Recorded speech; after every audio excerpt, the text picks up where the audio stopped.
evening, everyone. It is my distinct pleasure to welcome you this evening.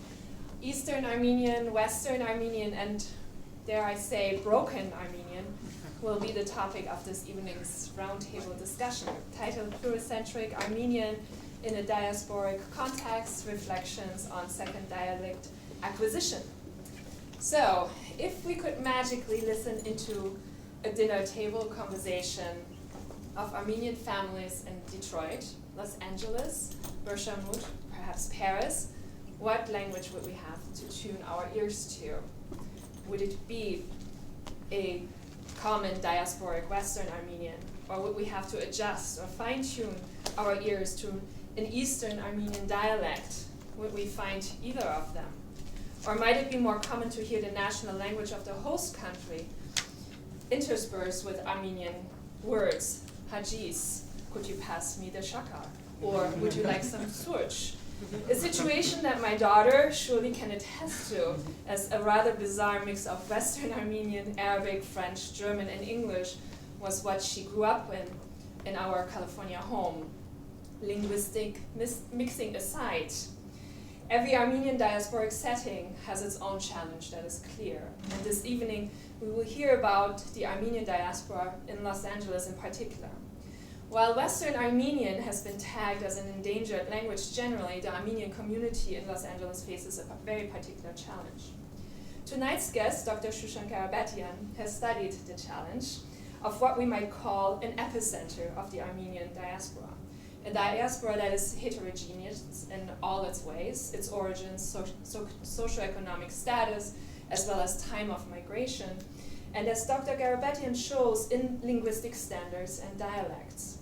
Indeed, the Armenian diaspora in Los Angeles, a dynamic community of Armenian language speakers and learners who are enrolled in the variant Armenian day schools and language programs of the city. However, she writes in her work a recent increase in migration from Armenia, and therewith an increase in the number of speakers of Eastern Armenia has been a quite unique challenge. The title of her award-winning dissertation completed at UCLA in 2014 forefronts that particular problem, namely, how do I teach my kids my broken Armenian? Dr. Karapetian is interested in the specific problem of Eastern Armenian heritage language speakers who, in the Los Angelian context, are faced with schools and a community that speaks a dialect that is at once familiar yet distinct from the dialect spoken by parents and grandparents in the home. It is the understudy process of a second dialect acquisition that Dr. Karapetian is unraveling for us. While language, she says, is an abstract and an all-encompassing term that typically refers to a collection of mutually intelligible linguistic variations, a dialect is less easily defined. What is a dialect? Is it codified, uncodified? A dialect may challenge or revise what is considered proper or makur, what is not. Does it have to be mutually intelligible? How are dialects acquired, taught, viewed? And in this particular case, Dr. Karapetian's answer to the question if by dialectalism, i.e.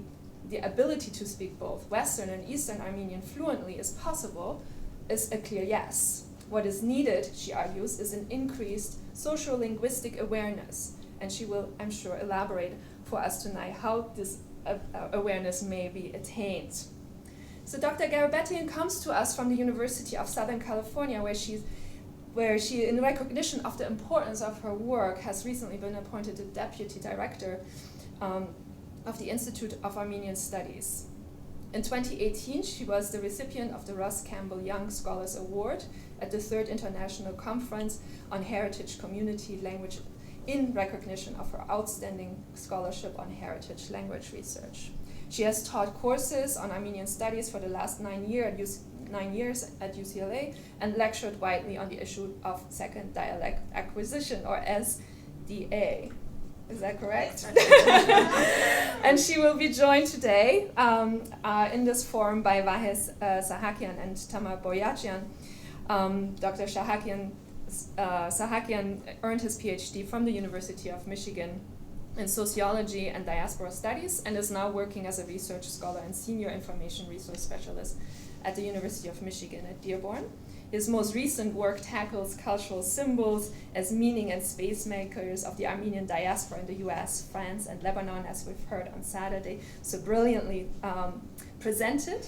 And our third contributor tonight is Tamar Boyadjian, an associate professor of medieval literature from the Michigan State University. And her recent book, The City Laments, Jerusalem Across the Medieval Mediterranean, was published in 2018 by Cornell University Press. Dr. Boyadjian is interested in the preservation of Western Armenian, and as a poet and writer in her own right, has been promoting the translation of contemporary works from and into Western Armenian itself. The format will be the following.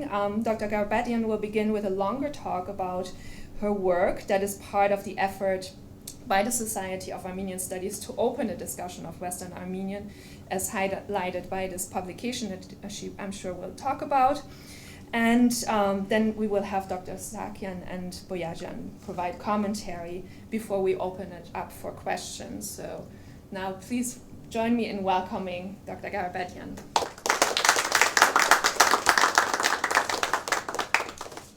So much. I guess I don't need this. Okay.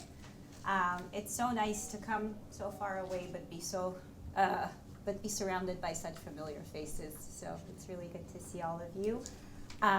So this volume got its birth a couple of years ago when the Society for Armenian Studies and the Galus Gulbenkian Foundation co-sponsored a panel at Mesa, actually, an Armenian Studies panel explicitly dedicated to Western Armenian. There's a lot of interesting work since 2010's announcement of Western Armenian as definitely endangered by UNESCO, and that's something hopefully we can discuss later. What did that outcry do for scholarship and also for action?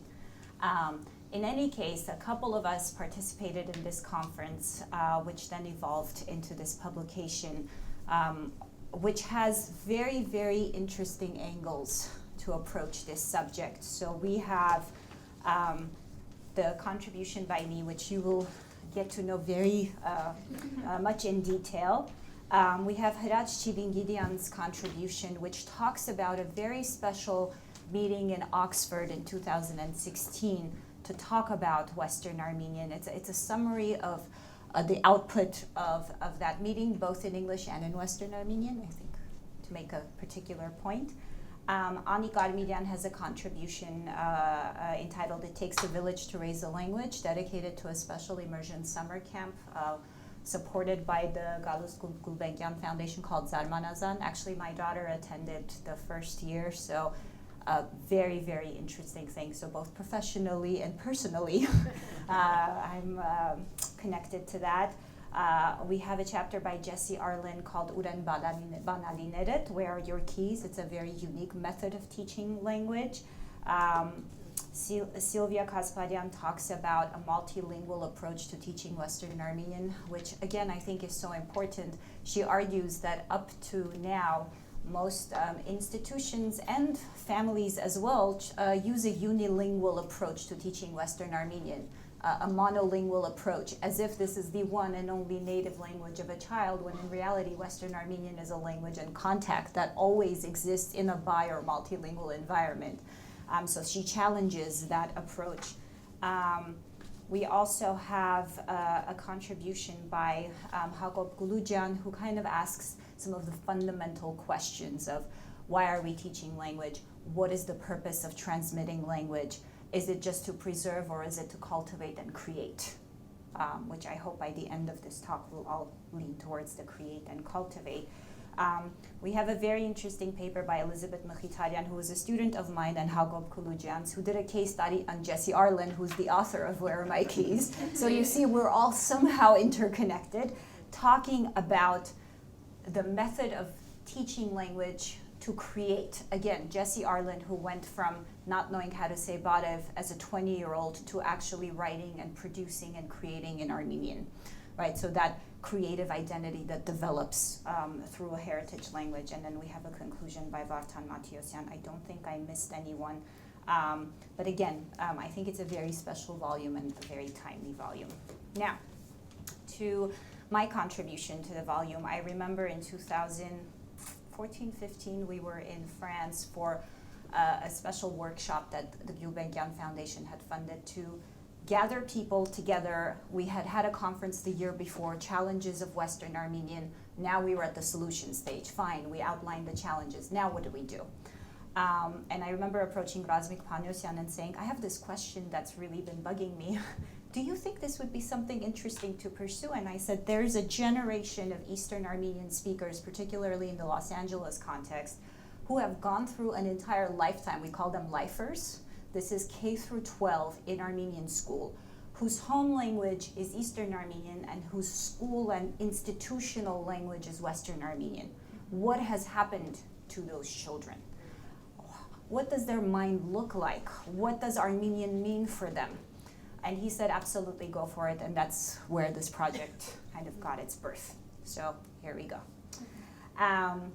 As the emergent epicenter of the Armenian diaspora, Los Angeles, as I'm sure you all know, you've visited, you've heard, you know the anecdotes, nourishes a dynamic source of heritage language learners, and I'll define what this means in a little bit, exhibiting robust enrollment in Armenian day schools and language classes at the college level. So we have about a dozen day schools, another dozen preschools, we have Saturday schools, we have Sunday schools, and we have 2 dual immersion schools in Glendale Unified School District, mind you, in Eastern Armenian, and 3 more popping up in the Los Angeles Unified School District. And that's something interesting to think about too. Now, this uniquely heterogeneous community features great diversity in terms of country of origin. We have Armenians from Armenia, from Iran, from Lebanon, from you name it. Whatever host country you want, or home country you want, we have it. Wave of immigration, socioeconomic status, and of course linguistic standard or dialect. We have Eastern Armenian, both as represented from Armenia and the Iranian Armenian dialects, and we have Western Armenian and dialects. One of the most significant demographic shifts is the increasing number of speakers of Eastern Armenian, which of course has translated into, I think I'm going to maybe do this, which has translated into higher numbers of Eastern Armenian students who are enrolling in Armenian schools or Armenian classes, where for the most part, Western Armenian functions as the language of instruction. So in the dozen Armenian day schools that we have in LA, only 2 offer an Eastern Armenian track. And this is only very recently after long fought battles, and still there's a lot of contention as to whether or not that's a good call. Okay, this presentation will examine the situation of a growing number of heritage language learners for whom the home variant of the heritage language differs from the standard taught at school, highlighting the dynamic situation of a pluricentric language in a diasporic context. Now, a pluricentric language is a language that has more than one standard. So English is a pluricentric language. We have British English, American English, Australian English, English as represented in India. But Japanese or Russian are monocentric, so there's one standard version. Now, for the heritage speaker who has partially or fully acquired one variant of a language, in this case Eastern Armenian, and is in a classroom where another standard is taught, Western Armenian, the instructional problem to be solved is quite different. What needs to be understood, I argue, is the process of second dialect acquisition. Of course, Eastern and Western Armenian are not dialects, they're standards, but the theory is called second dialect acquisition, the addition of another variant of the language, whether that be a standard or a dialect. So although research on second dialect acquisition is limited, there's an emergent body of work that has identified some fundamental findings, especially when compared to the process of second language acquisition. So what is the difference between acquiring an entirely new language and compared to acquiring a different version of a language that you already know? After surveying the body of work on second dialect acquisition, I'll make some recommendations for the situation of Armenian, specifically for the Los Angeles context, but I think, for example, France has a very similar situation. Australia has a very similar situation. After the collapse of the Soviet Union and the independent republic, the emergence of the republic, a lot of Armenians from the republic left, going all over. Iranian Armenians are, of course, continuing to switch countries. So this isn't specifically just for the Los Angeles context. And I argue that with increased sociolinguistic awareness and the application of contrastive techniques, bidialectalism is both possible and desirable. So research in heritage language pedagogy or language pedagogy in general dictates that effective instruction depends on understanding students' backgrounds. This includes their proficiency level, their linguistic needs, their socioaffective needs, and so on. Now, I keep saying this word heritage language speaker and heritage language learner. What we mean by a heritage language speaker is a person who is raised in a home where a language other than English in the US context is spoken, who speaks or at least understands the language, and who is to some degree bilingual. So you're born and raised in a household, for example, where Armenian is spoken. You may speak it, you may not, you may just be an overhearer, some people will call it, but your dominant language and the language of the dominant society is English. Particularly for this definition, I want to highlight that bilingualism refers to circumstantial bilinguals who acquire and use 2 or more languages to meet their everyday linguistic needs. I'm not talking about elite or elective bilinguals who, take the agency to sign up and learn a second language for professional reasons and so on. And also, for the purposes of this presentation, we're not considering naturalistic second dialect acquisition for children under age 7. We're only including heritage language learners who have functional linguistic proficiency in an Eastern Armenian variant. So these are children who grow up in Eastern Armenian speaking households, who have proficiency to show, and then who end up in kind of an academic setting where the standard is different. Now, before we even get to this, I'd like to highlight the complicated situation of Armenian in Los Angeles. Before we even get to the pluricentric nature, it's essential to keep in mind that any minority language in a diasporic context has certain features. For example, the language that a child is exposed to in the home is not identical to the literary or official or standard or textbook version of the language. What kind of language do you use in the home? Casual, informal, quick, repetitive, right? So heritage speakers are typically only exposed to features of the language that are most appropriate for intimate, private, and everyday interactions that take place in the home among family and community members. Some scholars would call it kitchen language, although someone was very insulted that I labeled any form of Armenian kitchen language, and I tried to explain, I'm not saying Armenian is kitchen language. I'm saying that scholars refer to this kind of home variant, and she was really, really upset. So, clarification. Okay, but what I was trying to convey is that this type of language encapsulates a very narrow range of colloquial registers and styles characterized by the use of limited lexical and syntactical alternatives. Typically, we're not discussing philosophy and theology around the kitchen table in Armenian. Now, to complicate matters even further, the language received in the home in the heritage language community, especially for US-born speakers from immigrant backgrounds, may often be a community variant in contact with English and other varieties of the heritage language, right? So even the colloquial register that a child is exposed to will not be the same as Yerevan Armenian, if you want to call it, or Tehran Armenian. It's a mix of Gnatsi Mol, like, Heto, Yevailen, what one Armenian teacher labeled as like it in. Yeah. Now, in the Armenian case, the intricacies do not end here because the situation is complicated on several more layers. In addition to the broad range of linguistic proficiency typical of any minority language in a diasporic setting, there is also the pluricentric nature of Armenian.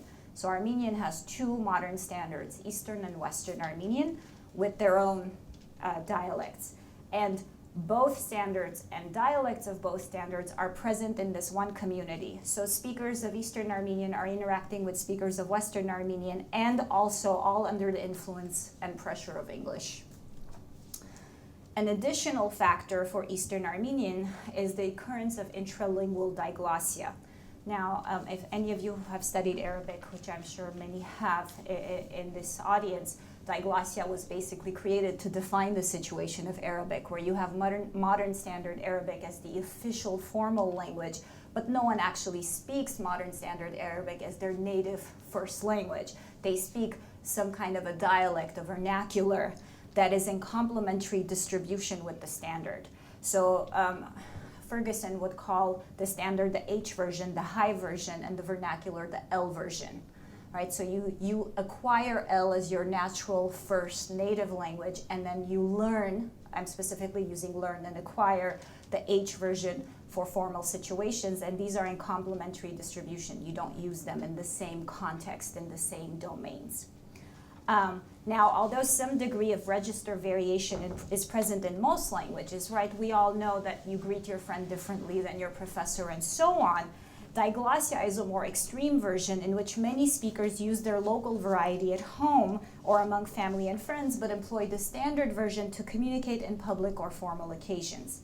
Now, no segment of the speech community regularly uses the literary language as a medium of ordinary conversation, and any attempt to do so is felt to be either pedantic and artificial.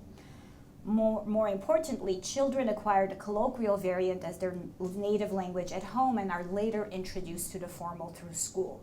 Now, in the case of Eastern Armenian, there is a large gap between the literary formal language and the spoken colloquial version. Those of you who may have come from Armenia or who may have spent time in Armenia, you know that no one actually speaks formal, proper, beautiful, pure Eastern Armenian. And the most, easiest example I can give is the e, right? Third person singular. Na marte, na kine. Your average Eastern Armenian speaker says ah.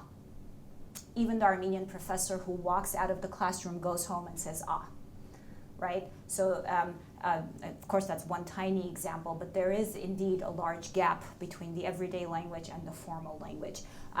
Yasmin Dumtragut, who I believe was a postdoc here some years ago, I didn't know, in her introduction to her Grammar of Eastern Armenian has a large section about the fact that even in Armenia people haven't come to terms with this, that native speaking Eastern Armenian children walk into classrooms where they're shamed for their impure Armenian. Of course, how are they supposed to know? Everyone speaks like that, right? This is an interesting thing, and when I asked Yasmin later, how did she go about that? She said people were very upset that I actually included that in my introduction, the local Armenians. She said, but because I'm not Armenian, I think I got away with it. So I don't know. Now, another layer of complexity is the unique case of Iranian Armenians, who speak not one, but various dialects of Eastern Armenian. And then there's the orthography question, of course. So Western Armenian uses classical orthography, Eastern Armenian in the Republic uses reformed orthography, but Iranian Armenians speak Eastern Armenian but use classical orthography like Western Armenian speakers. So as if, we like two of everything. And finally, something that is kind of my next passion project is what I call the hybrid families. So LA is this amazing microcosm of a Western Armenian parent and then an Eastern Armenian parent who now have created a child for whom both standards or dialects or variants are a heritage language. What happens with these speakers for whom it's not transitioning from one to the other, but from birth now they have both? And what value do they associate? What decisions are made in the household about which one should be the one? And if they go to Shamelian or AGBU, which offers a Western and Eastern track, what decisions will be made there? Will it be the mother's language? I mean, this is very, very fascinating. Okay, so the emerging picture is the following. For many Armenian day schools or Western Armenian courses taught at the college level, up to half of the student population comes to the classroom with some kind of non-Western background, mostly Eastern. I did a little survey at April Bookstore when we presented a couple weeks ago. We had a lot of teachers and instructors. Some of the day school teachers said up to 90% of our students are Eastern Armenian speakers. And they said it's safe to say at least half of our students are Eastern Armenian speakers. So, before I move on to the main discussion, and I won't take long to say this, and Melanie touched upon this idea of what's a language and what's a dialect. It's really important because we function often under the influence of folk linguistics. Everyone speaks a language, everyone owns a language, everyone has notions about language. And sometimes, just like armchair historians have their notions of things, folk linguistics doesn't match linguistic science. So basic things like the notion that a dialect is somehow inferior because it's not codified or it's not standardized. Actually, linguistically, dialects are much more sophisticated and grammatically more complicated. That standardization is more about power and politics and sociopolitics than linguistic science. I don't think we need to go into detail as that, but I think that's just something important to keep in mind. Now, when heritage language learners, so heritage language learners are heritage language speakers in an academic context. If you grew up in a family where you spoke or heard or were exposed to a non-dominant, in our case, non-English language, and now you walk into a classroom setting where that language is taught, you are now a heritage language learner. Those who are on the lowest end of the heritage language continuum, proficiency continuum, they can be treated in most cases like second language learners. So they have maybe a kind of an emotional connection, but they don't actually have functional proficiency. For them, this isn't such a big issue. But what I'm arguing is for the student who actually has functional proficiency, this is kind of a unique case where we may consider a second dialect approach. Now, if we consider the most basic processes in language acquisition, both second language acquisition and second dialect acquisition entail learning new lexical items for given reference or learning adaptation or correspondence of phonological and grammatical rules between two languages or two dialects. However, there is I forgot all of my slides. Okay. There are several key differences. So second language acquisition is always additive. I know English, I learned French. My English remains intact, I add French to my repertoire. Second dialect acquisition is often subtractive. I know African American English, and it's replaced with standard English. Or let's say in our case, I speak a dialect of Eastern Armenian, it may be replaced by Western Armenian. It can be additive, but often it's subtractive. That's one big difference to keep in mind. So, whereas in second language acquisition, the learner normally maintains the first language and acquires a new separate linguistic system with the possibility of eventual bilingualism, in replace of second dialect acquisition, rather than maintaining the first variant is modified to turn into the second variant. Also, learner starting points are very different. Oh, there we go. Okay, so in second language acquisition, you start from zero, most often. And when you look at the process of language acquisition, and most of you, I assume, have studied a second language, in the beginning you make a lot of progress, and the rewards are very tangible. You went from nothing to a lot of things. But in second dialect acquisition, you don't start from the beginning. You start more like up here, or here, or here. And the more complex, the higher level you are, the higher proficiency you have, the more complex are the new things you have to learn. So progress is much slower, and the rewards are less and less tangible. So this is another big difference. Often in our classes at UCLA, at least, when we have these foreign language students, so non-Armenians who are studying Armenian, which are like 2 in the class of 25, the rest are Armenians, everybody applauds their progress, because they went from nothing to a lot. But then you have the Armenian students who had a lot and don't have much more. So they're constantly the failure because they aren't making progress, because the assumption is they should be making much better and quicker progress, which I'll argue is actually not the case. Okay. Now, one of the best models to explain the main mechanism of second dialect acquisition is the acquisitional approach. Okay. I think I'm on par with my slides. Although it's practically impossible to isolate the linguistic from other aspects of language, you have the ideological, the affective, the social, the political, this approach focuses specifically on the learning process. Now, for second dialect acquisition to take place, there has to be both lexical and rule learning. In the case of the former, the student has to either learn new words for the same referent or learn different referents for a given word. So I have some basic examples here. New word for the same referent. You have a doll.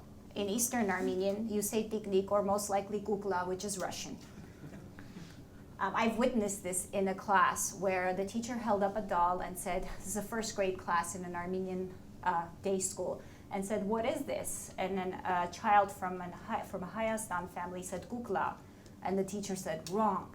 Of course, it wasn't wrong because it means doll. It's just not Armenian, right? Or a teacher held up a little bag and said, what is this? And an Iranian Armenian child said kif, and the teacher said, wrong. It's not wrong.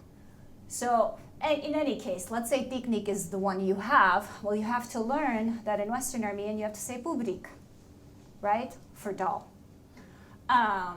Or if you're hungry, Eastern Armenian speaker would say sovatzem, a Western Armenian speaker would say anotiem, okay? And then the other end of that is to learn different reference for a known word. So for an Eastern Armenian, badap means idle.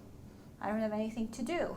For a Western Armenian, it means empty, right? So, or gesh and gesh, right? Ugly versus bad, and so on. There's a ton of these that have to be learned. In addition to this, there's a lot of rule learning, which involves adaptation or correspondence. So kind of the most, like the easiest example would be some phonological rules. So as you know, Eastern Armenian, along with Classical Armenian, maintains the three-way distinction in stops and affricates. So we have a voiced, and I'll give you one example, b, right?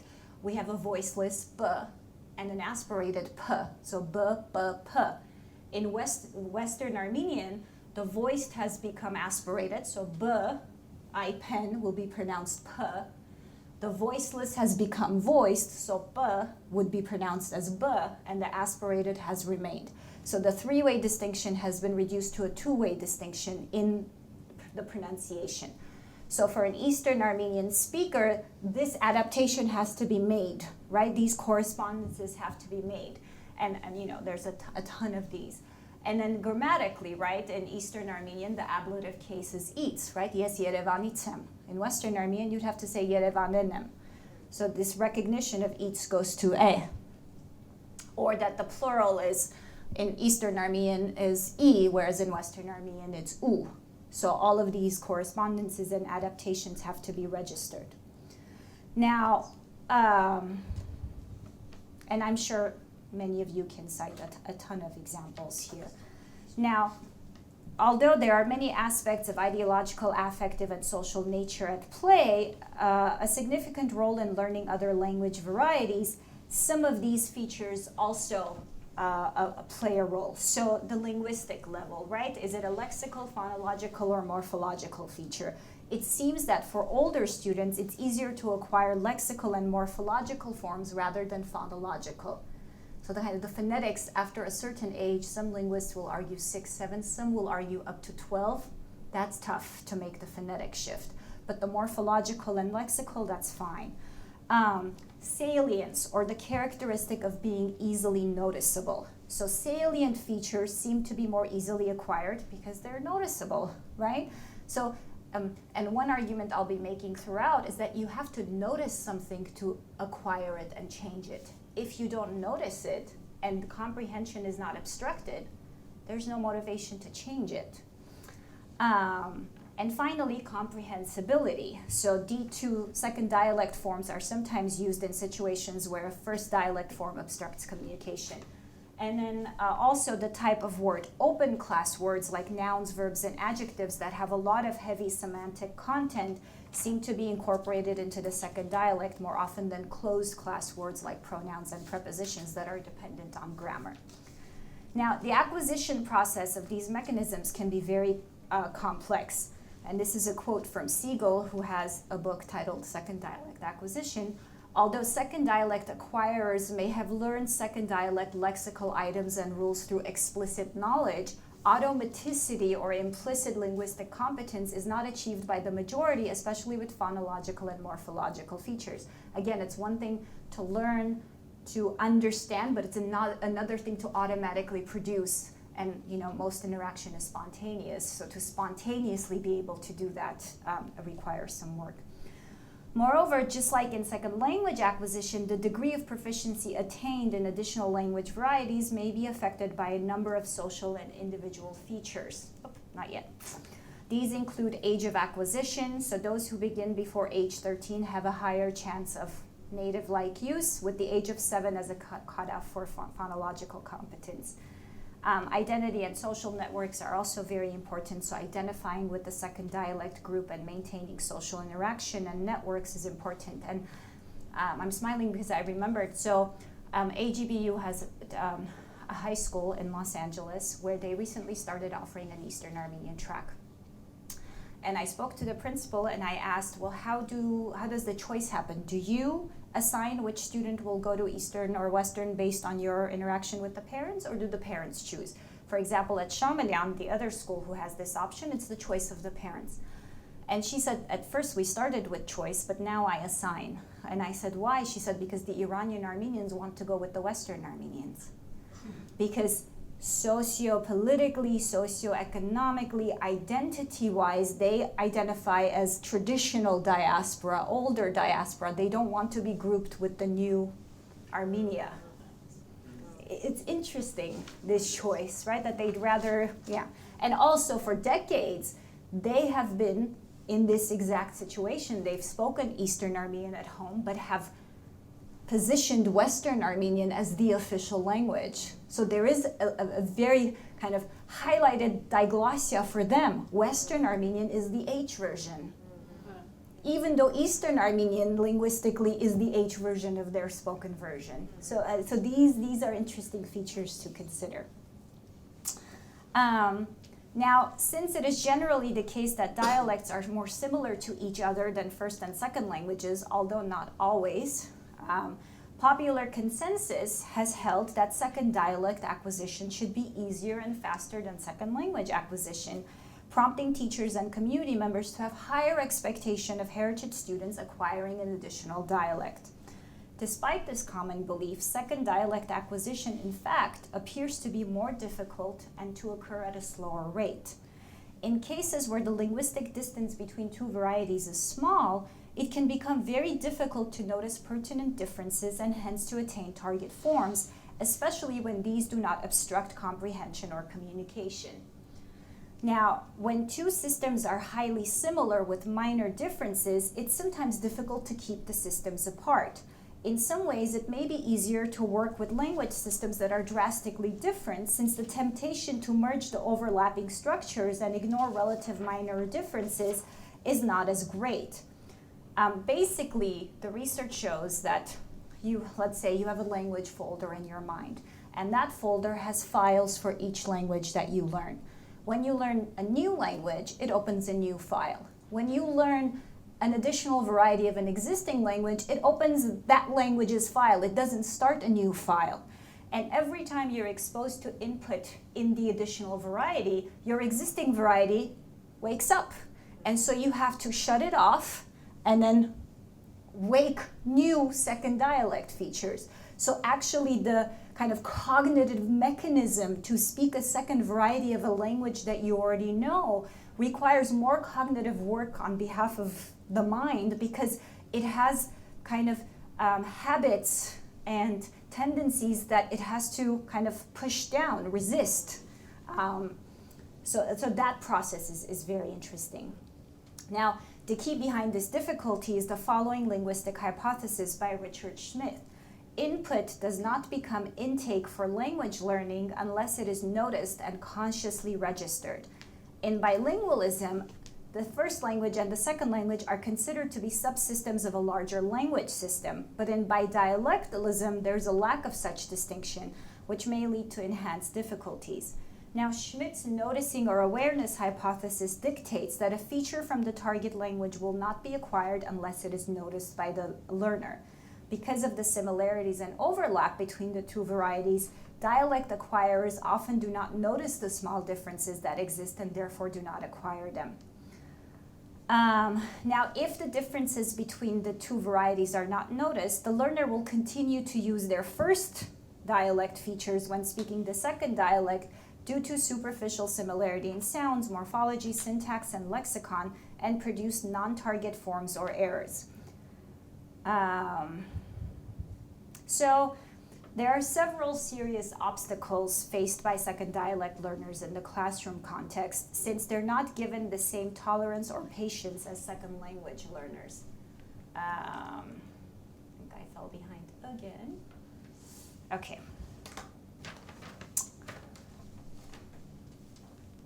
On the situation of the diglossic nature of Arabic, for example, Mahmoudi, 1998, captures the difficulties well. Pupils entering school have to unlearn or even suppress most of their linguistic habits while they try to acquire a new set of rigid rules. The burden of internalizing these new habits is not helped or reinforced by classroom practices focused on the exclusive use of the official language of instruction. A clash seems to occur between two conflicting practices. On the one hand, teachers deliberately try to neglect and undermine the actual speech habits of the pupil. On the other, the same teachers find themselves often obliged to use the colloquial to communicate with the learners, because that's the learner's language. The negative attitude of teachers as a result of ignorance is a serious issue. Teachers in some second dialect acquisition contexts often do not know about their students' first dialect and cannot distinguish errors caused by systematic differences between the two dialects or those caused by carelessness. So if a child uses a proper Eastern Armenian form, for example, and the teacher says that's incorrect, the message to the child is that their language is incorrect. The child doesn't understand that that's incorrect for Western Armenian. But the teacher often doesn't know what's correct or not correct in the child's home variant. So this is a problem. This can lead teachers to form opinions about students' general abilities on the basis of their dialect, leading to a self-fulfilling prophecy in which teachers' expectations shape students' subpar performance as labeled by the teacher to start with. Now, in addition to internalizing the teacher's negative attitudes about their academic ability, students may also adopt teachers' belief about their first variant, that it is an incorrect form of the standard rather than a legitimate variety with its own linguistic rules.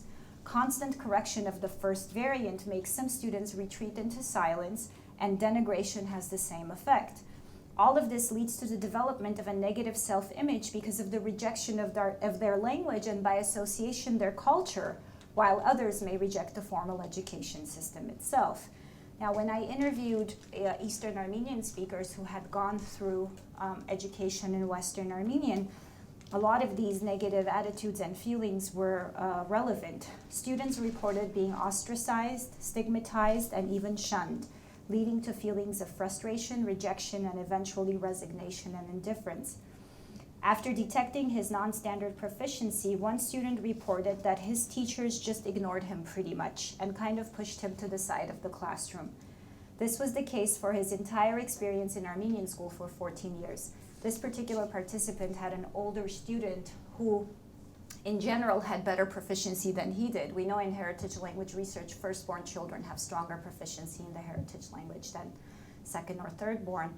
And not only was it a problem that he didn't speak Western Armenian, the problem was he had lower proficiency than his sister who had performed much better.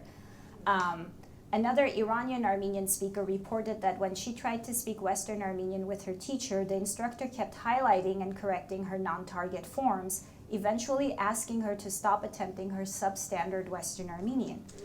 Then when she switched to her native Iranian Armenian dialect, her teacher commented that she did not have command of any form of Armenian, leading her to the conclusion that English is the only suitable language for her.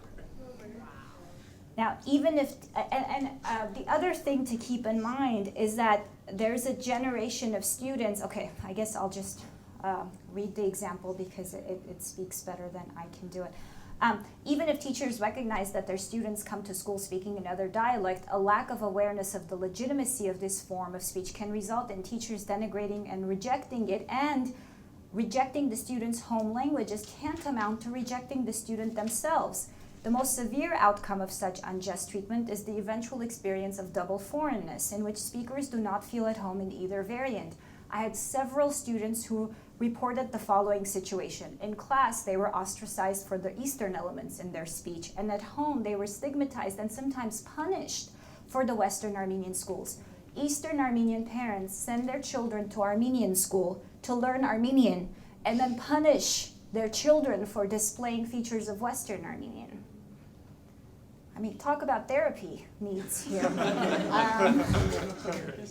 So, as devastating as these examples are, in a typical, I guess the most important point here is that in a typical second dialect acquisition scenario, let's say, I don't know, you're in Armenia and you speak the Gyumri dialect and you're getting instruction in official standard Eastern Armenian.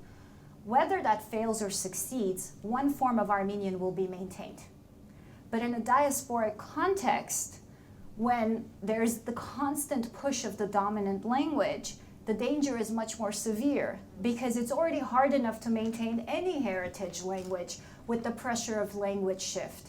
So when you have this issue, oh, now my home variety doesn't match the school variety, the easiest solution is to switch to English.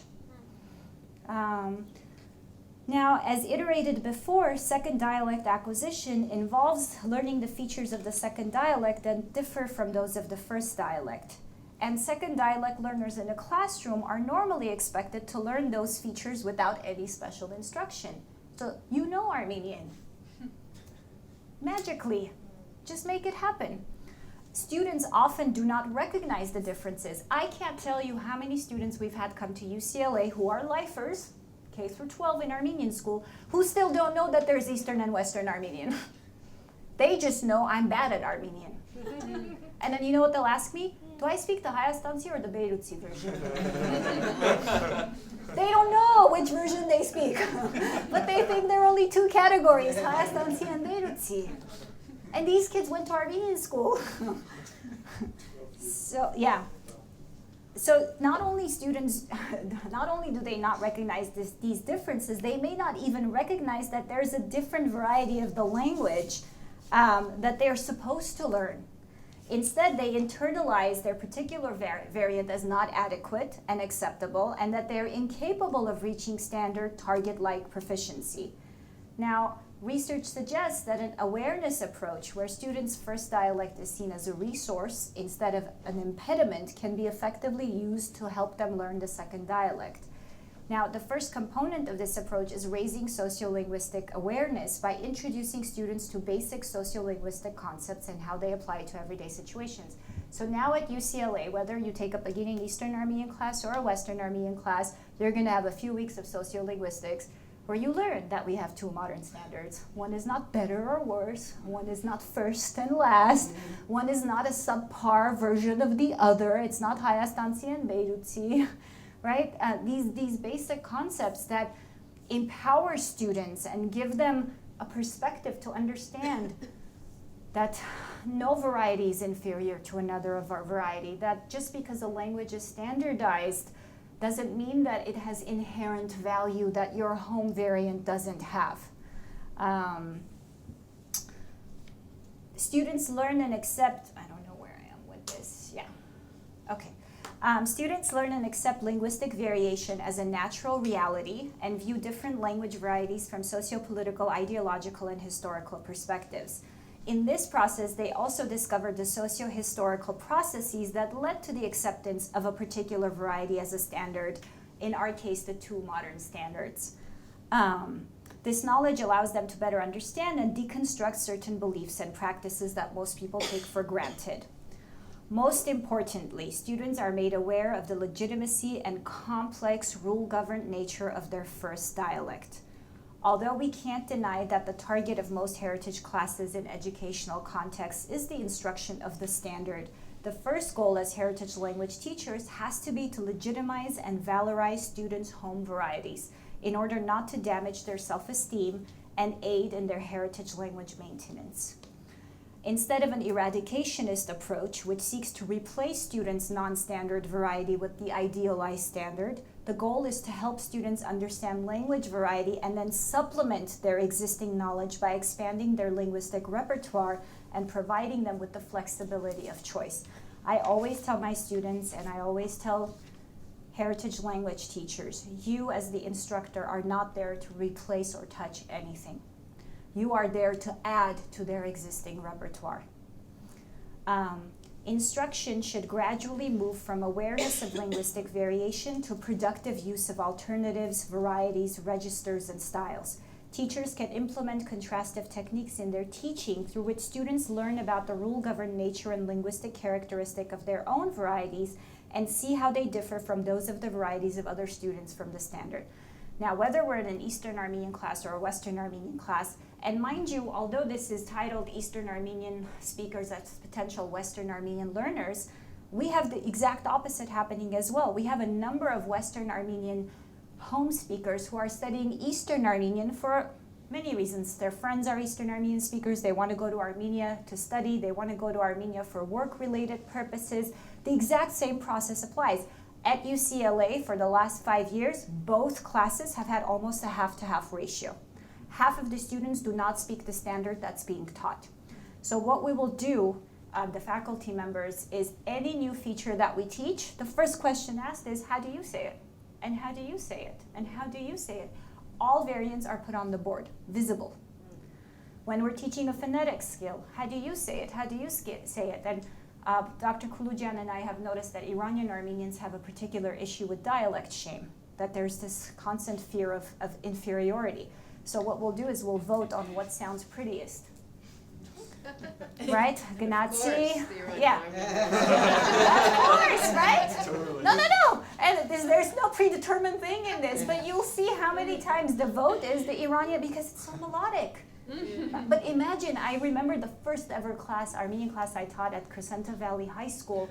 My Iranian students, so it was again almost half Iranian Armenian, half Western Armenian speakers.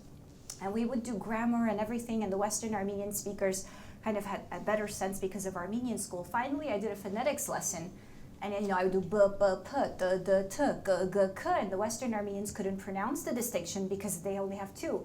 And so the Iranians were like, b, b, p, g, g, k. And I said, great, and they said, we're the good ones today.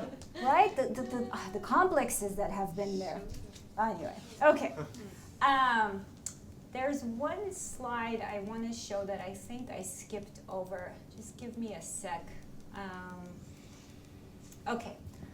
Something I want to end with, I mean, there's a lot of details. You can imagine the contrastive techniques. In the volume, I've included a couple of charts that we'll use in teaching. Every grammatical feature has Eastern and Western Armenian next to each other, right? So the student visually recognizes the two variants. They are set next to each other as equals. One is not under the other. They're next to each other. That's very important. It's not an addendum to the official. And this idea of knowing multiple varieties and how they can be useful. So we will lead discussions on, well, when would you use one variant and when would you use the other? What would be the flexibility of choice? What advantages would you get? Those discussions are very important. But what I want to kind of show toward the conclusion, one, these are all the potential scenarios that you can have, and we can easily switch this. So you can have standard Eastern Armenian as the home variety, as learned by first or 1.5 generation immigrants in Armenia who are now studying Western Armenian. You can have colloquial Eastern Armenian, so kind of the spoken level, and then transition to Western Armenian, or now study Western Armenian. You can have dialectal Eastern Armenian, Iranian Armenians being one example. You can have colloquial Eastern Armenian in contact with English. You can have a hybrid heritage variety, a mix of standard or colloquial Eastern and Western Armenian by speakers who have been exposed to multiple varieties. You can have hybrid heritage variety plus English. You can have a dialect of Western Armenian. You can have any form of Armenian in contact with English and now in a standard classroom. I would argue that if I wrote standard Eastern Armenian here, it would be the exact same process. That if a child in Armenia has issues going into formal Eastern Armenian, what about the child who grows up in a diasporic context? So really, I want to say that just because I've labeled the transition from Eastern Armenian to Western Armenian, it doesn't really mean that that's the only possible variant. So I'm pretty sure I'm over my time limit, so I'm going to wrap up. But I just want to end on this note that one of the prerequisites to cognitive development in general is self-expression. And children are most comfortable self-expressing in their native or home language. Therefore, denying speakers of any dialectal variety that opportunity is linguistically and socially unjust. Many practitioners in the field of heritage language education often expect heritage language learners to master both written and oral standard discourses over a brief period of time, even though research shows that second dialect acquisition doesn't appear to be easier or faster than second language acquisition. It's often quite the opposite, not to mention that a second language learner has none of the baggage that comes with being Armenian and speaking or not speaking Armenian. I mean, I'm saying it as a joke, but there's so much in there, right? I remember we had a retreat with undergrads. I don't know if you were there. Were you at one of the USC retreats? Unfortunately. No? So we had a bunch of, something like 20, 25 undergraduate students from all over the US spending a weekend, and we had a bunch of us moderating and asking them questions. And this topic of language came up and of how incompetent they feel. And Vahe, most of you I'm sure know who he is, said something like, I get so frustrated with these Armenians who know 5 or 6 languages, but all of a sudden it's so difficult for them to master Armenian. And I said, but Vahe, they don't have to be Armenian in those other languages. They don't have, if they know Japanese, they don't have to perform Japanese identity. But when they speak Armenian, they also have to prove and perform their Armenianness. That's the baggage that comes with. So when we teach about language diversity and transmit varieties of language, we give our language users more communicative options by providing our students with sociolinguistic sophistication. Learning more varieties adds value in terms of expanding their sociolinguistic range and generating multiple versatile repertoires and identities, and confronting traditional and still all too prevalent the monolingual bias of subtractive schooling that only values the standard and seeks to replace or subtract the student's local variety. As science dictates, the world, including this linguistic sphere, is built on variation and diversity.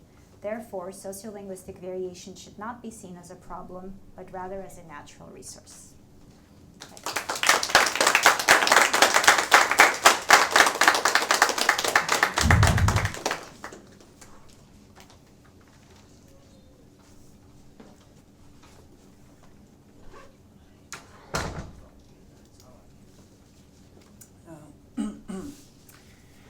Okay, so I'm going to take as much time, or nearly as much time as, but yeah, I'll be brief. So thank you, Shushan, for a very fascinating talk and all the details between, when people trying to acquire the second dialect and the difficulties related to all those.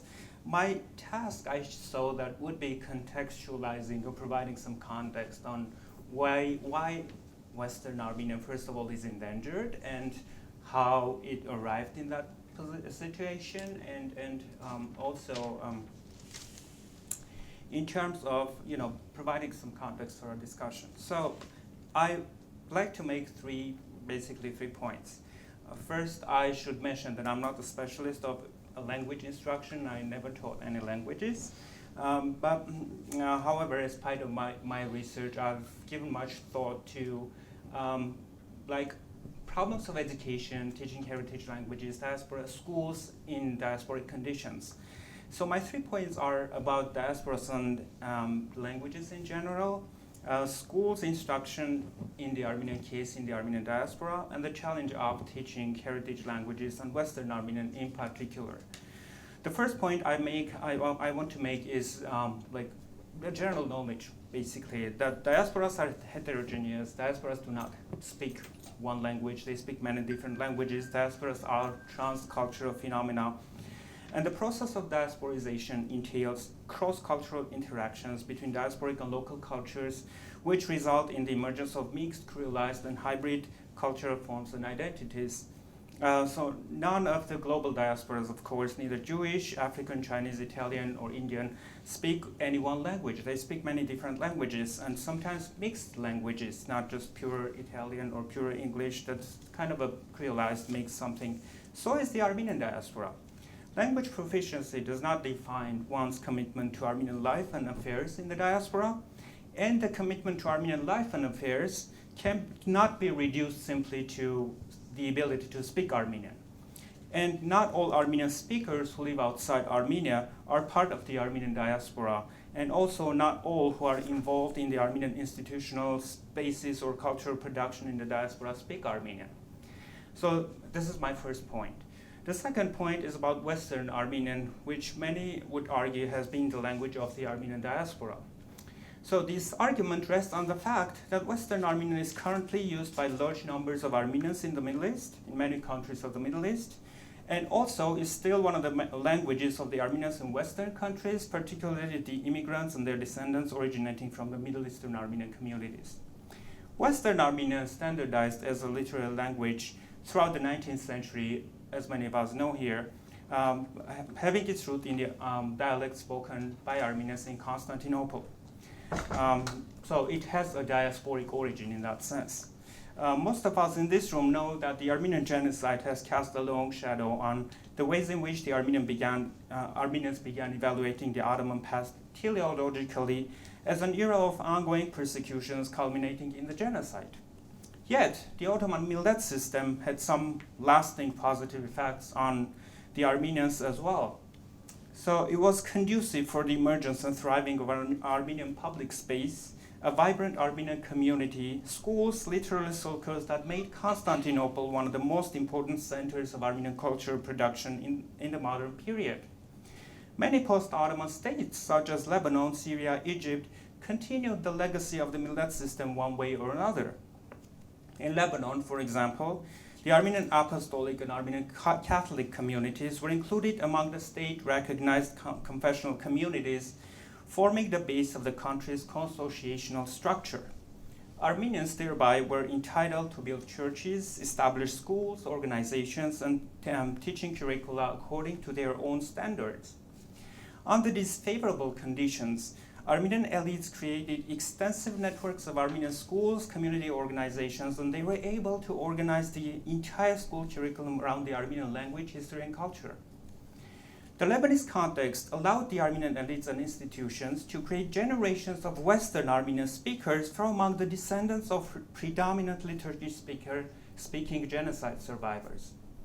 None of the Western countries were so generous to the Armenians or to any other foreign ethnic groups within their metropolitan or national boundaries. While the official separation of church and state, freedom of speech, assembly, and press still provided some spaces for articulating and preserving difference in Western democracies, as I argued last time, schools have remained one of the most important tools for the assimilation of immigrants and for the production of national cohesion.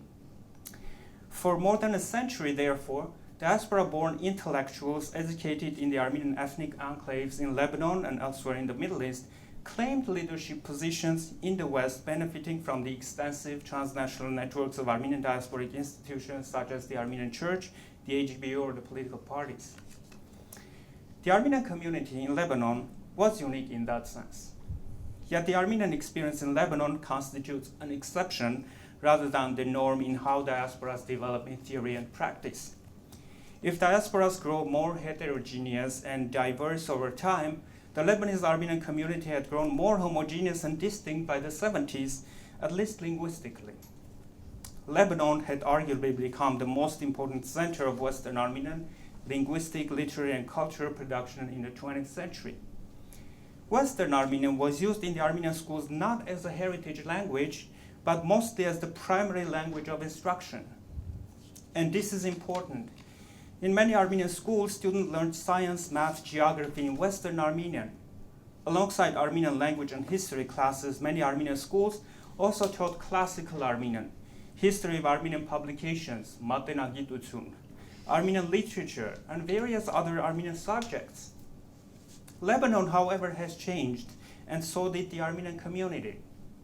The community of an estimated 300,000 members in the 70s, which afforded having about 60 Armenian day schools in a very compact geographic space, has significantly shrunk to some 50, 60,000 due to the continuous outflows of Armenians from Lebanon. Armenians have been leaving Lebanon since the years of the civil war between 75 and 1990, and afterwards due to social economic conditions and many other reasons. On top of this, Armenian day schools no longer can afford organizing teaching predominantly in Western Armenian. The Lebanese state requirements for national brevet and baccalaureate exams made many Armenian schools change the language of instruction in math, science, geography, and other subjects to English, French, or Arabic. In the past decades, the use of Armenian has been declining, and the rates of mixed marriages have been increasing among younger generations as well, as a recent study by my colleague from France, Boyadjian, confirms. While this may seem unfortunate in terms of the preservation and continuation of Western Armenian, this is precisely how diasporas develop. They become more and more diverse.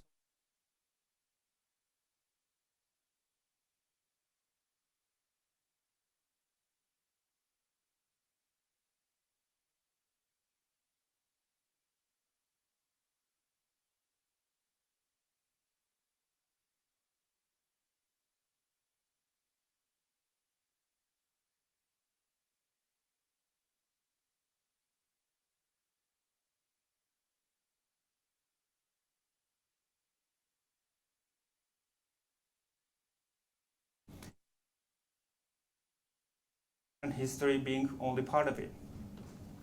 I want to show you a chart which is, this chart. Thank you, Naira. I want to show you a chart which is based on the results of the Armenian Diaspora survey implemented in Boston, Marseille, Pasadena, and Cairo in May-June 2018. The project was sponsored, in parentheses, by the Carlos Gulbenkian Foundation and implemented by the Armenian Institute, London.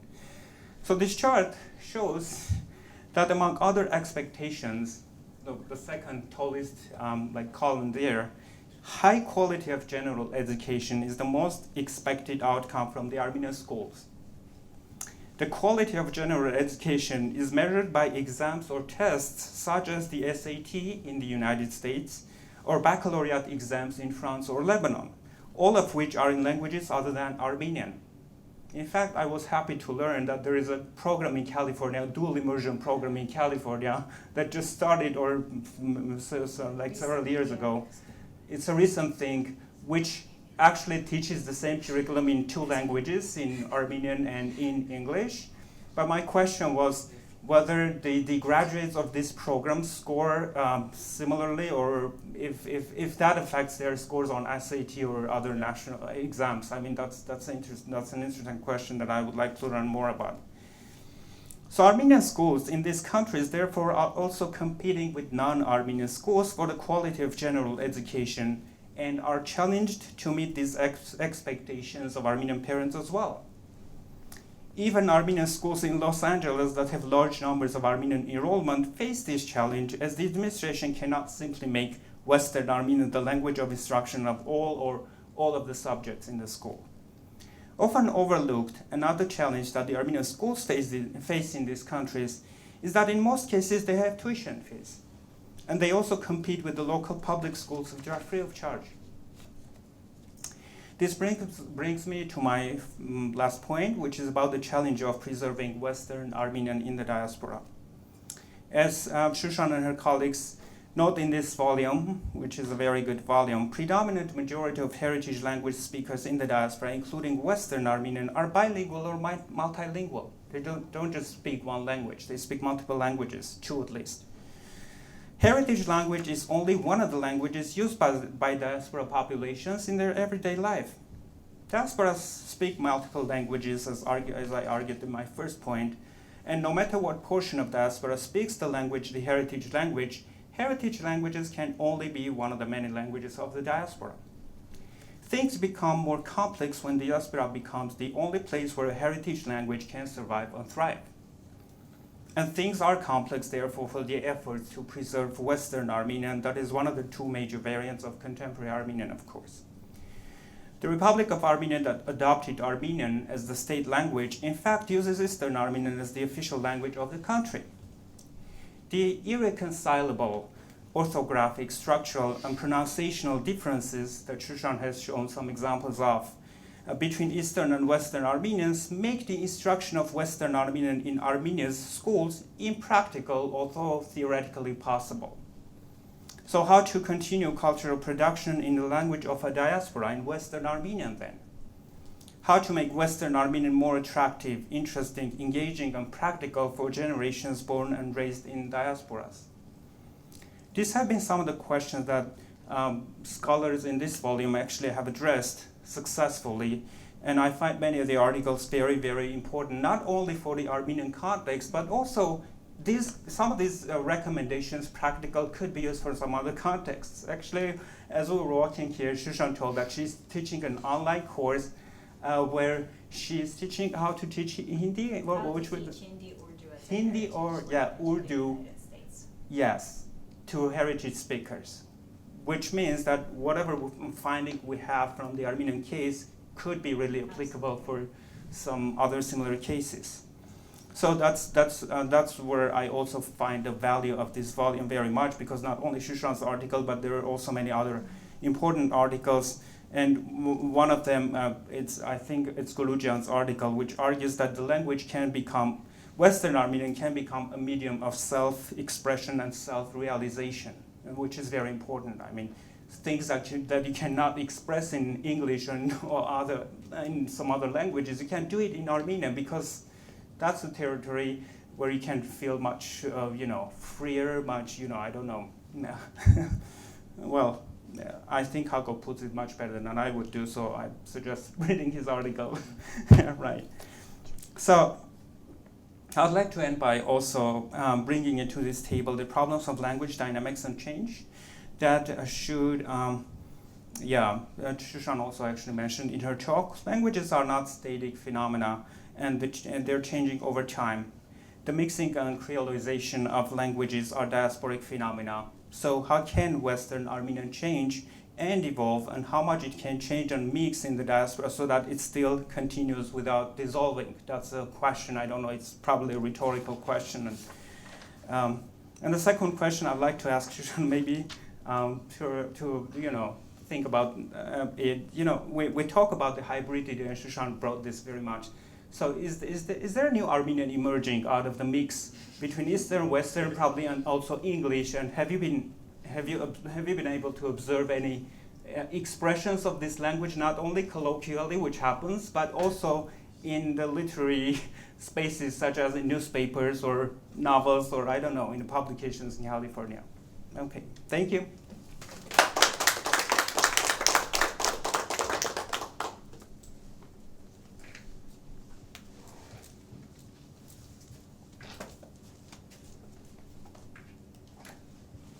Thanks, Shushan, for the fascinating talk, and Vahe for the comments. And I think it's great that we're, giving some attention to this wonderful volume. So I'm oftentimes asked, why do you write in Armenian? Yeah, and then I'm like, why do I write in Armenian?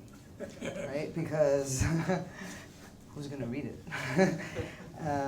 And over time, I've tried to answer this question for myself, and it's kind of what you just alluded to. Like, I feel like it's the only language that I could really write poetry in, if I'm just being honest with the world, because English just doesn't do it. And there's just something about Armenian that is first so intimate, but also like puts everything out there like a true writer should, without fear, But we're always scared as writers, because we're like, well, again, who is gonna read our stuff? And if they read it, are they gonna care? And is it gonna say something to them? Is it gonna mean something? So then you start kind of figuring out ways to like gauge if things are making a difference. So you go into the publishing world of poetry, and then you look at some of your friends, like my friend who's an experimental poet who publishes in San Francisco, and he's a bestseller, but he just sold 91 copies of his book. And my friend Erka in Finland, who just won the best poet of the year, but last year only sold like 200 copies of his book. So you're like, what is that? You know what I mean? Like, these really important and significant writers around you that are doing amazing work are really not selling that many books. So then you think about readership, and you're walking around in Yerevan, and someone's like, oh, it's you, that book with the weird writing, and thank you so much, because now I feel like I could be more experimental because someone took the chance and did something concrete in Armenian. And you're like feeling good about yourself for a second, and then someone goes, oh, it's you. Aren't you the one that's like ruining our language and like destroying everything about it? Like, didn't you just like deconstruct it and break it apart? And so now you're confused and you're like, well, I guess it's positive if people are saying that you're doing something with it, but then at the same time, you don't want to be like the destroyer of your language, right? So in Armenian school, they used to tell us, read Armenian, write Armenian, respect your ancestors, don't forget Armenian. It's the cause of your like whole life, and you're sitting there and you're raising your kids and you're thinking about the same thing, and you're like, all right, so we're at dire straits here, like Western Armenian, we got to keep it going. Like, speak Armenian, don't speak English in the house, speak Armenian. And then all of a sudden you're your grandfather and you're like, that's what they did to me and that was so uncomfortable and I hated that. So is it like, am I pushing like the hatred of Armenian on my child, or am I like actually hoping one day it kind of sticks and it becomes something? And then it becomes not only the concern you realize, because now you're your grandparent, you're like, it wasn't even about the concern of the language, but this some kind of responsibility you have to the language itself, right? Because now it's endangered, they're telling you, and you're like one of the few speakers. So it becomes almost this duty, right, to your culture to keep the language going. So now you're confused about whether that was a will or whether that's something that you just have to like impose because you have this responsibility. And what happens now when your son is older and he's just coming at you with just voch and ayo and chemuzum and uzumem and guzem, and one day you're sitting at your desk and you're just reading some book in Armenian and he just like straddles in there and is like creeping in your office and is like, so mom, lavis? Ayo. Yeah, lavis. And you're like, what does he want, right? You're like, yeah, ishka chiga, what's up, nothing, I just want to see how you're doing, and I'm like, I'm good, what's up, Okis? What would happen if I forgot Armenian, or, because I don't want to, but nobody speaks it around me, So we keep reminding people that Western Armenian is endangered, right? We keep reminding them we have to speak it. We keep saying that it's on the UNESCO list, but is this even productive, right? Is saying that Western Armenian is endangered productive to the preservation of Western Armenian, right?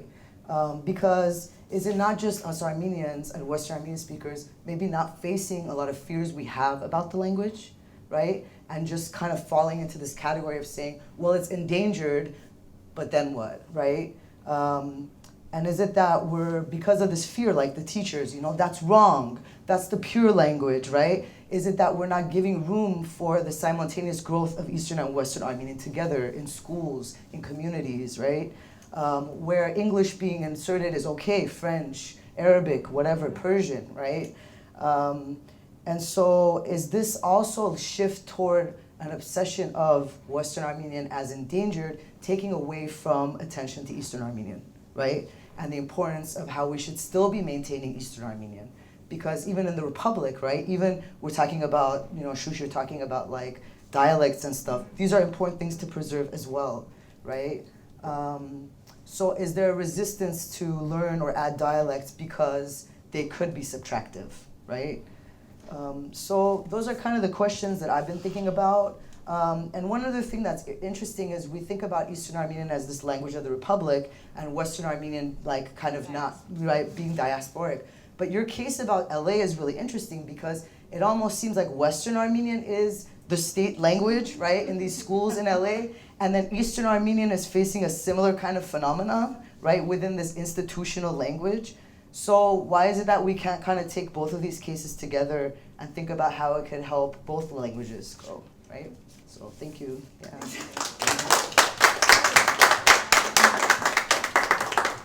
I don't know where to start. Okay, I'm just going to go through my notes. Why Armenian? So this is funny because yesterday, as I was leaving the office to go to LAX, one of my colleagues said that he had gone to therapy that morning to see a therapist at USC. And we kind of delved into this very deep conversation about therapy and seeing therapists. And whether or not we would want to see an Armenian therapist. And just bear with me, I have a point, I promise. So, I guess it depends on the therapist. So yeah, of course, so let's assume it's a high quality therapist. But then, so the colleague who had seen the non-Armenian therapist said that he had a hard time not only expressing cultural elements that, as in his own words, 4,000 years of dread, but that also he couldn't be honest in English. Right. So I'm taking this back to your, why do you write poetry in Armenian? Right.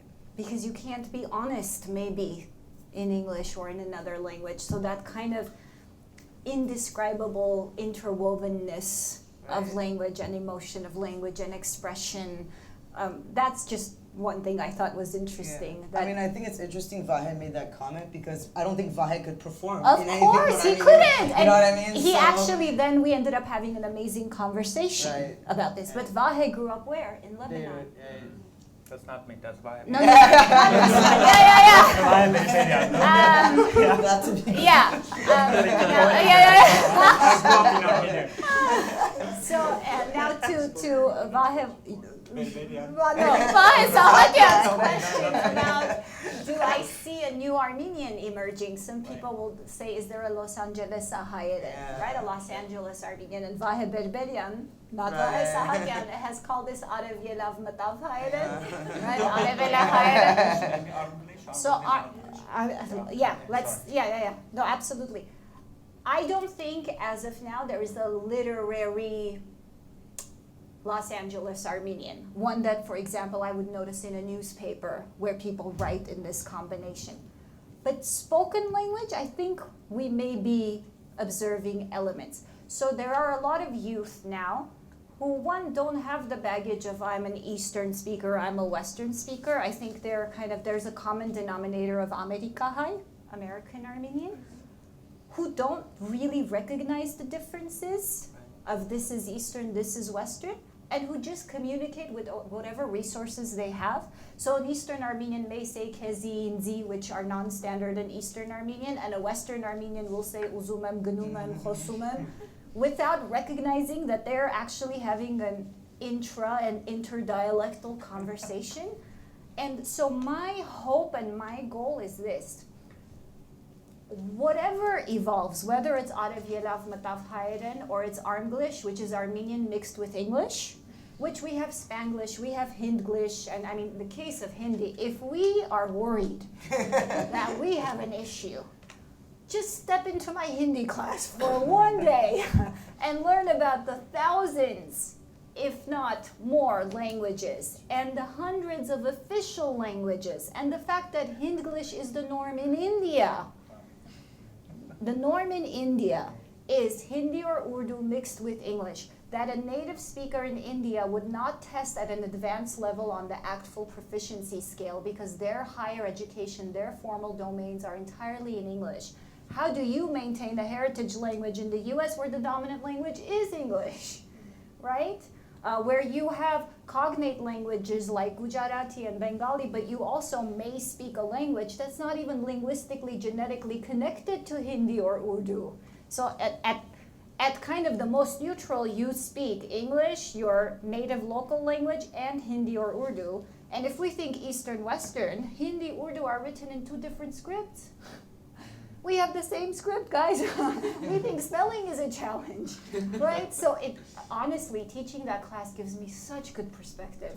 You know, sometimes when I'm overwhelmed by the situation of Arev Yelav Matav Hayren, I just log into my Hindi class and I'm like, okay.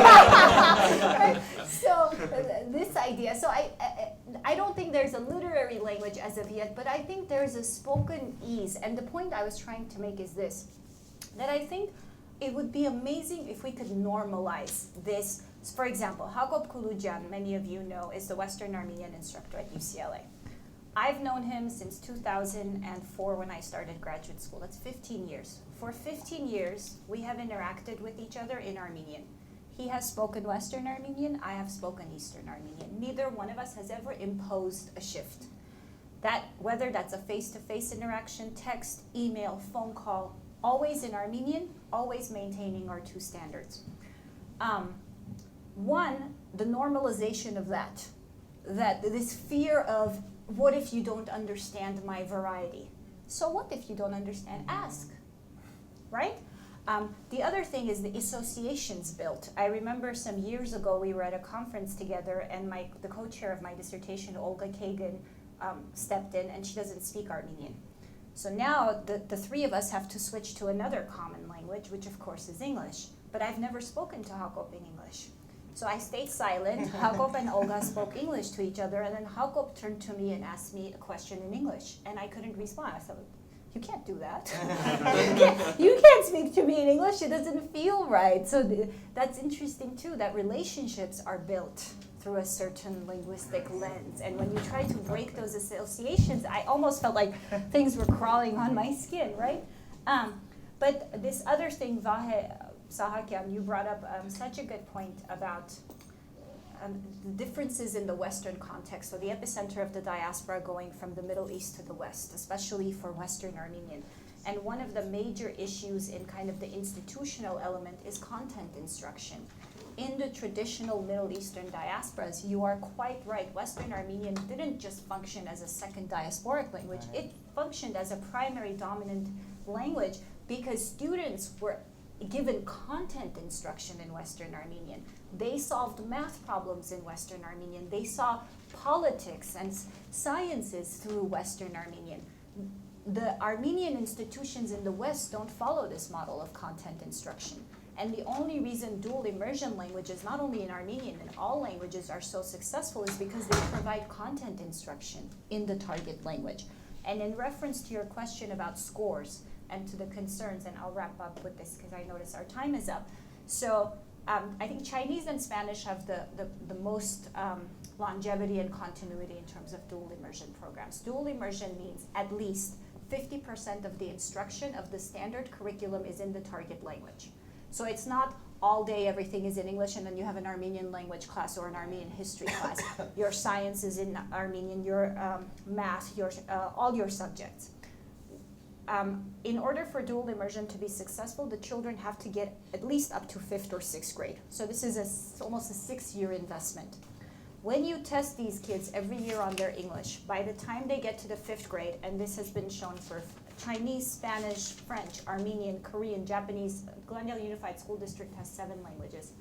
By the 5th grade, the dual immersion children will outperform their monolingual peers, not only in math and science, we knew that, most of us, that bilingual kids are just smarter in terms of their worldview. They outperform their peers in English by the 5th grade.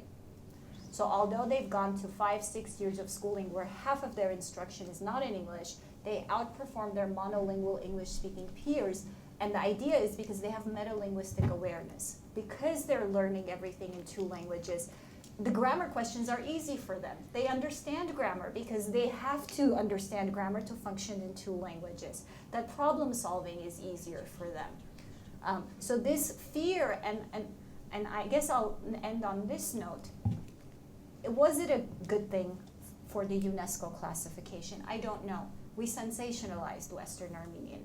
And part of me is scared that we're going to go from a linguistic community to a metalinguistic community. And this is a community that's obsessed with language, but in another language. So we hold conferences on Western Armenian. We hold workshops on Western Armenian, but we do it in English. Exactly. We worship the language, but we don't practice the language. That's my fear. And I think the solution is there pan-diasporic? Are there language policies? Are we taking action, or are we just ringing the alarm bell over and over and over? So a lot of these people in this volume, including Hakop and myself, serve on 3-4 different language committees. We've been on those committees for 3, 4, 5 years.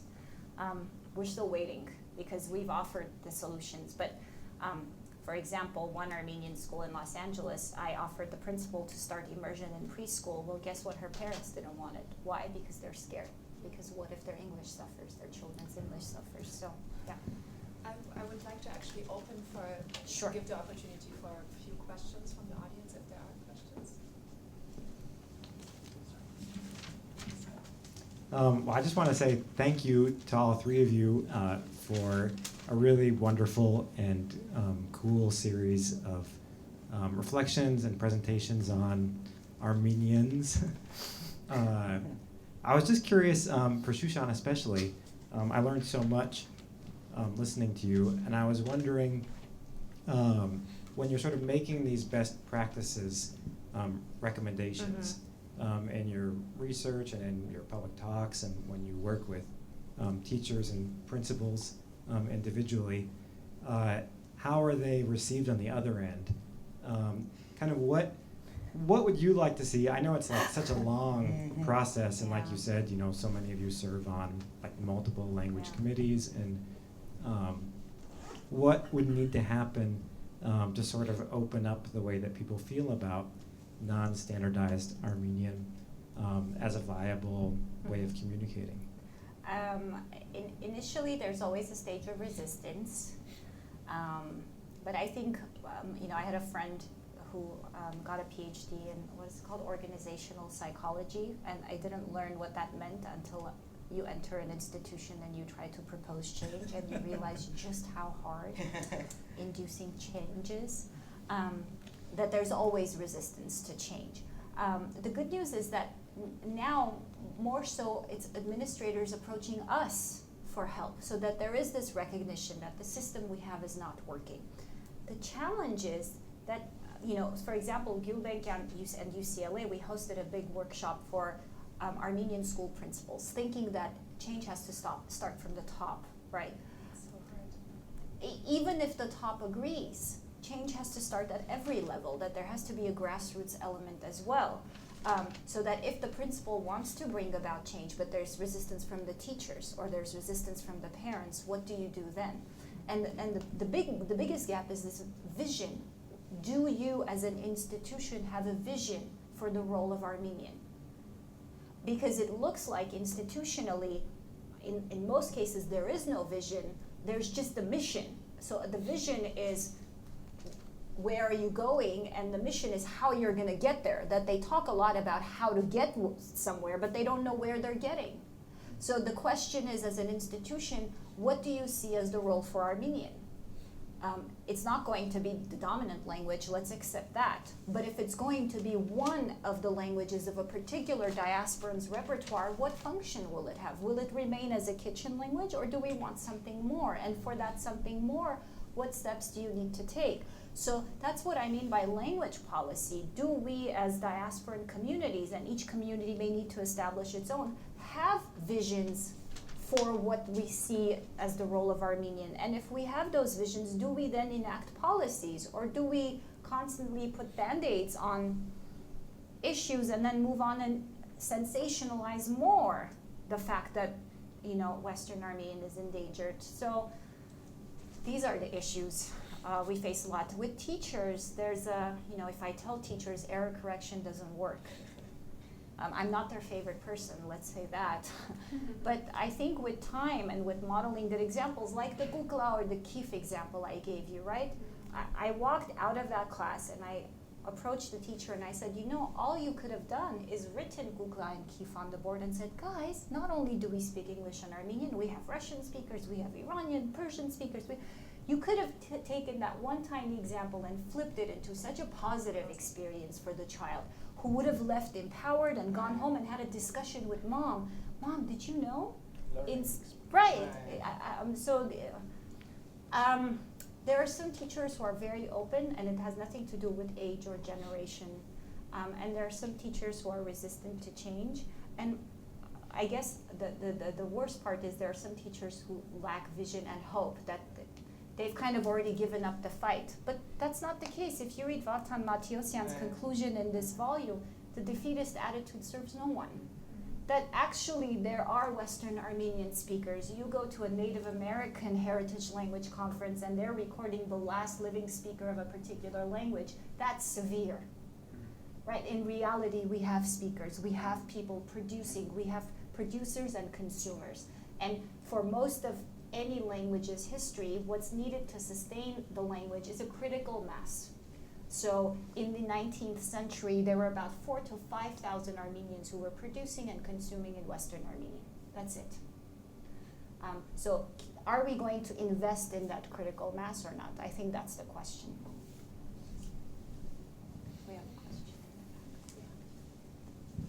Thank you very much for the presentations, and thank you for promoting and preserving the English language for your study. I think sometimes it is not even essential whether the other person speaks Western or Eastern Armenian, rather than you can express yourself in your mother tongue. That adds value. And my question is that is being lately discussed among the Armenians, why in some diasporas, like in the United States or Lebanon, as well as also mentioned, we can keep our language Armenian, but in the others and the other generations keep learning Armenian. But in other diasporas, like in Russia, that we have so many inhabitants, we are not able to do the same way, to encourage our children to learn. Have you ever thought about it? What do you think? Thank you.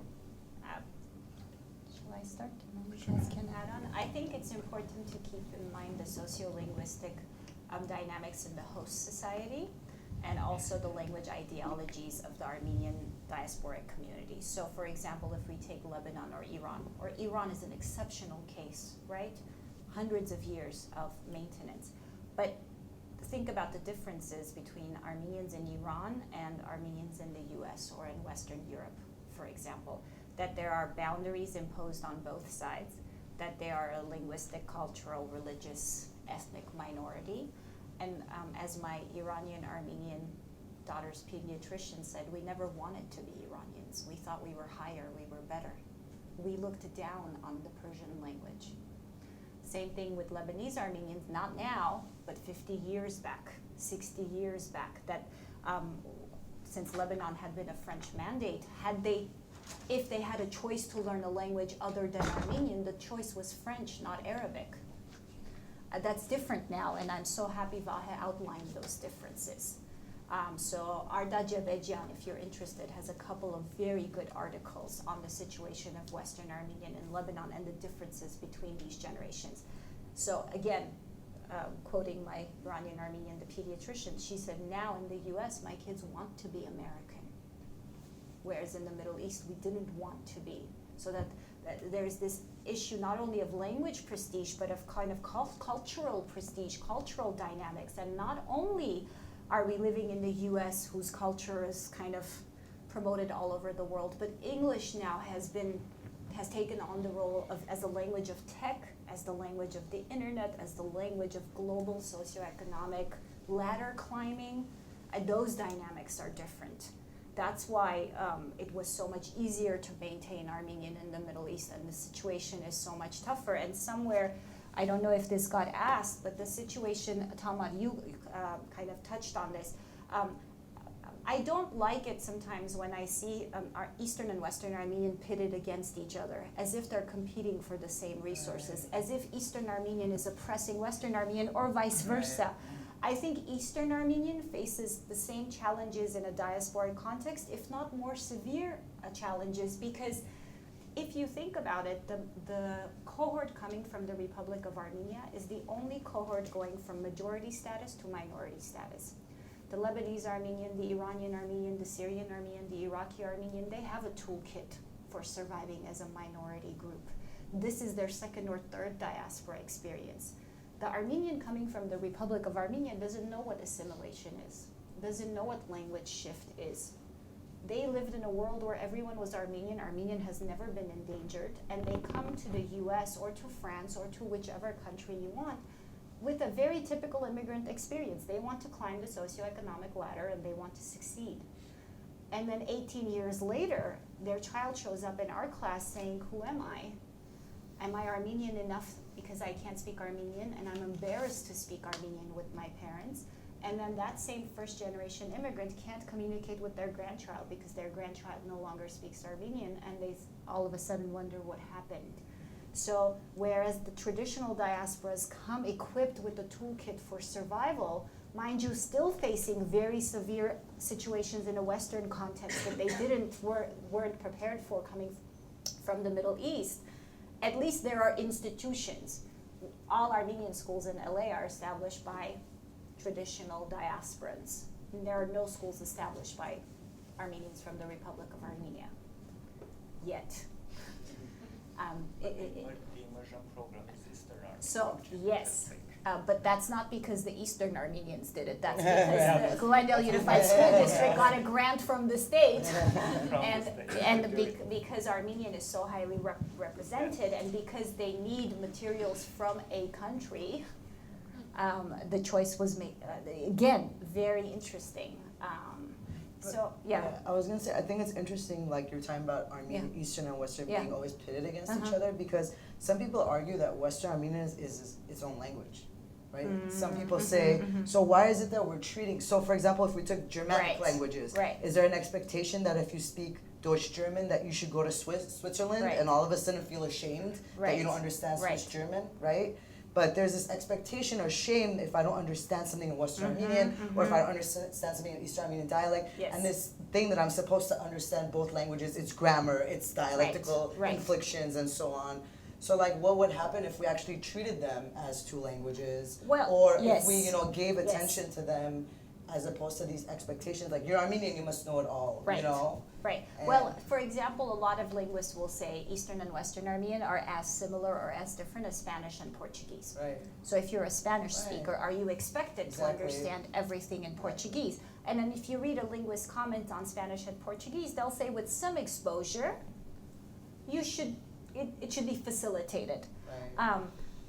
But also the situation of dividing Eastern and Western as Republic of Armenia, Western as Diaspora. For example, the Gyumri dialect spoken in Gyumri is a Western Armenian dialect. Right. The Syrian Armenians who are now in Armenia are speaking Western Armenian in Armenia. Not to mention that most of us, those of us from the Republic of Armenia, our grandparents speak some form of Western Armenian. Most Eastern Armenian speakers who classify themselves as Eastern Armenian and Hayastansi come from some kind of Western Armenian background.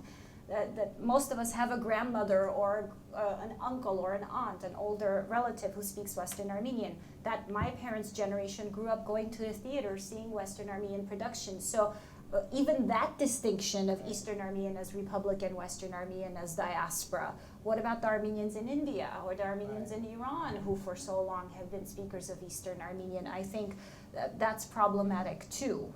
Absolutely. Well, the distinction I think has to do with the officially where each language is endorsed as the so-called official Even the language. orthography issue. Right. So even the orthography issue that Reformed orthography, Eastern Armenian, classical. So do you know how many students didn't know that Eastern and Western Armenian used the same orthography until the 1920s? Right. That most of my students are under the impression that there were always two different orthographies. Or that students don't know that in Armenia you can read Western Armenian in Reformed orthography, or that in Iran and India you can read Eastern Armenian in classical orthography. So I feel like there are these almost artificial, I want to say, impositions that no need to be there. So my daughter went to Armenian day school where she learned classical orthography, and my comment to her was, the more the merrier, good for you. Now you can read signs in Armenia and in Lebanon, right? Or whatever it is. Or that when I sent her to Zarmanazan, everybody was like, why are you sending her to a Western Armenian camp? I said, because it's a good camp. Period. And then my daughter, so it was for 25 days. Every week we had one Skype call with her. I never made a comment to her that this was going to be in Western Armenian. I just said you're going to an Armenian. So first week she gets on the Skype call and I was like, what if? She's like, what if? No comment on language. Week 2, she throws in 1 or 2 Western Armenian words. I intentionally don't react. Week 3, she leads the entire conversation in Western Armenian. I speak Eastern Armenian. I don't react. She goes, Mom, so aren't you noticing that I'm speaking Western Armenian? I said, I am, good for you. Are you having fun? Right, almost desensationalizing and normalizing this. Are you having fun? Good. Had you gone to camp in Gyumri, I assume you would have picked up some of the Gyumreti barbar, which I love, by the way.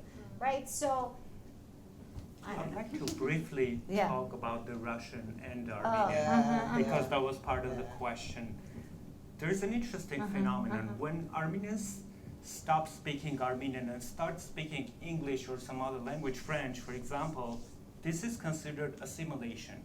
when they continue speaking Russian without speaking Armenian, this is not considered assimilation. This has to do with the Soviet times, Right. the Soviet period, because at the time of the Soviet Union, there were Russian schools in Armenia, and most of those Russian schools had higher prestige They were in the elite, society. They were elite schools compared to Armenian schools.